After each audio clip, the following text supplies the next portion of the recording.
जय श्री कृष्णा। राधे राधे।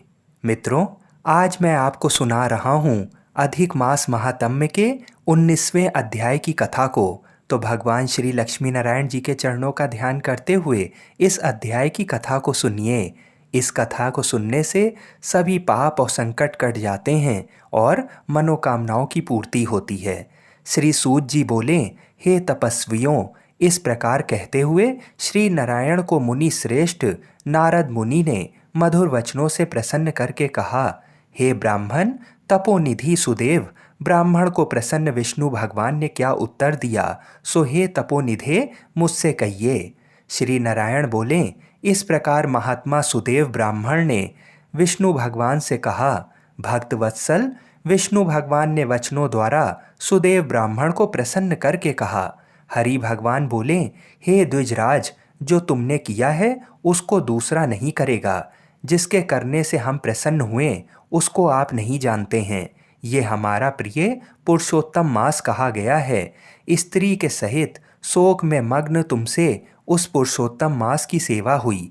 हे तपोनिधे, इस पुरुषोत्तम मास में जो एक भी उपवास करता है, हे द्विजोत्तम, वह मनुष्य अनंत पापों को भस्म कर विमान से वैकुंठ लोक को जाता है। सो तुमको 1 महीना बिना भोजन किए बीत गया और असमय में मेघ के आने से प्रतिदिन प्रातः मध्याह्न सायं तीनों काल में स्नान भी अनायास से ही हो गया। हे तपोधन, तुमको 1 महीना तक मेघ के जल से स्नान मिला और उतनी ही अखंडित उपवास भी हो गए। शोक रूपी समुद्र में मग्न होने के कारण ज्ञान से शक्ति से हीन तुमको अज्ञान से पुरुषोत्तम का सेवन हुआ।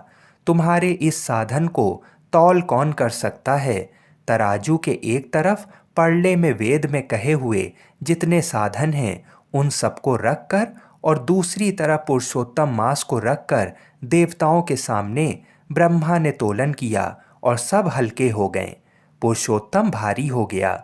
इसलिए भूमि के रहने वाले लोगों से पुरुषोत्तम का पूजन किया जाता है। हे तपोधन, यद्यपि पुरुषोत्तम मास सर्वत्र है, फिर भी इस पृथ्वी लोक में पूजन करने से फल देने वाला कहा गया है। इससे हे वत्स, इस समय आप सब तरह से धन्य हैं, क्योंकि आपने इस पुरुषोत्तम मास में उग्र तथा परम दारुण तप को किया है। मनुष्य शरीर को प्राप्त कर जो लोग श्री पुरुषोत्तम मास में स्नान दान आदि से रहित रहते हैं, वे लोग जन्म जन्मांतर में दरिद्र होते हैं। इसलिए जो सब तरह से हमारे प्रिय पुरुषोत्तम मास का सेवन करता है, वह मनुष्य हमारा प्रिय, धन्य और भाग्यवान होता है। श्री नारायण जी बोले, हे मुने, जगदीश्वर हरि भगवान इस प्रकार कहकर गरुड़ जी पर सवार होकर शुद्ध बैकुंठ भवन को शीघ्र चले गए। सापत्नीक सुदेव शर्मा पुरुषोत्तम मास के सेवन से मृत्यु से उठे हुए सुखदेव पुत्र को देखकर अत्यंत दिन रात प्रसन्न होने लगे। मुझसे अज्ञानवश पुरुषोत्तम मास का सेवन हुआ और वह पुरुषोत्तम मास का सेवन फलीभूत हुआ, जिसके सेवन से मृत पुत्र उठ खड़ा हुआ। आश्चर्य है कि ऐसा मास कहीं नहीं देखा। इस तरह आश्चर्य करता हुआ उस पुरुषोत्तम मास का अच्छी तरह पूजन करने लगा।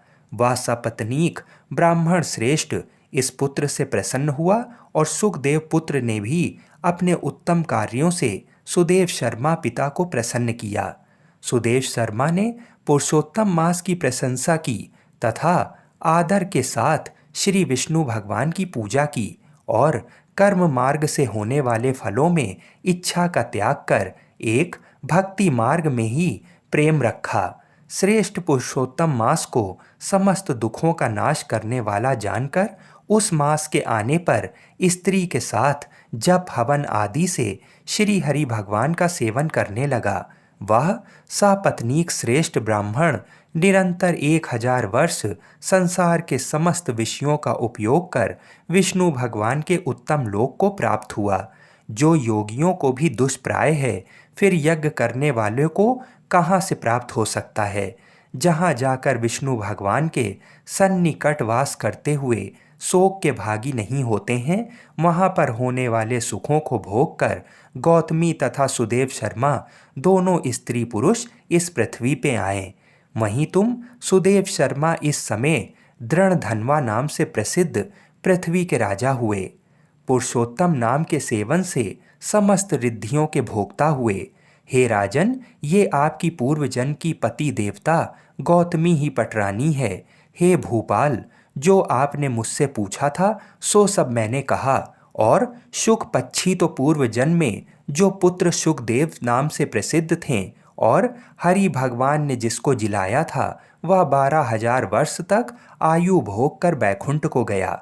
महावन के तालाब के समीप वट वृक्ष पर बैठकर पूर्व जन्म के पिता तुमको आए हुए देखकर मेरे हितों के उपदेश करने वाले प्रत्यक्ष मेरे दैवत विषय रूपी सर्व से दूषित संसार सागर में मग्न इस प्रकार पिता को देखकर और अत्यंत कृपा से युक्त वह शुक पक्षी विचार करने लगा कि यदि मैं इस राजा को ज्ञान का उपदेश नहीं करता हूँ तो मेरा बंधन होता है। जो पुत्र अपने पिता को पुण्य नाम नरक से रक्षा करता है वही पुत्र है। आज मेरा ये श्रुति के अर्थ का ज्ञान भी वृथा हो जाएगा, इसलिए अपने पूर्वजन के पिता का उपकार करूँगा। हे राजन, दृढ़ धनवा इस तरह निश्चय करके वह सुख पक्षी वचन बोला। हे पाप रहित राजन, जो आपने मुझसे पूछा सो ये सब मैंने कहा। अब इसके बाद पाप नाशनी सरयू नदी को जाऊंगा। श्री नारायण जी बोले, इस प्रकार बहुत समय तक उस प्रसिद्ध यशस्वी राजा धृणधनवा के पूर्व जन्म का चरित कहकर जाते हुए वाल्मीकि मुनि जी की प्रार्थना कर असंख्य पुण्यवान राजाओं का राजा वाल्मीकि मुनि को नमस्कार करता हुआ कुछ बोला। मित्रों, इस प्रकार से 19वें अध्याय की कथा यहीं पर समाप्त हुई। आगे के अध्यायों की कथा को सुनने के लिए हमारे चैनल को अवश्य सब्सक्राइब करें। बोलिए श्री लक्ष्मी नारायण भगवान की जय। बोलिए श्री राधा कृष्ण भगवान की जय। बोलिए श्री शंकर पार्वती भगवान की जय। बोलिए श्री तुलसी शालिग्राम जी की जय। हर हर महादेव।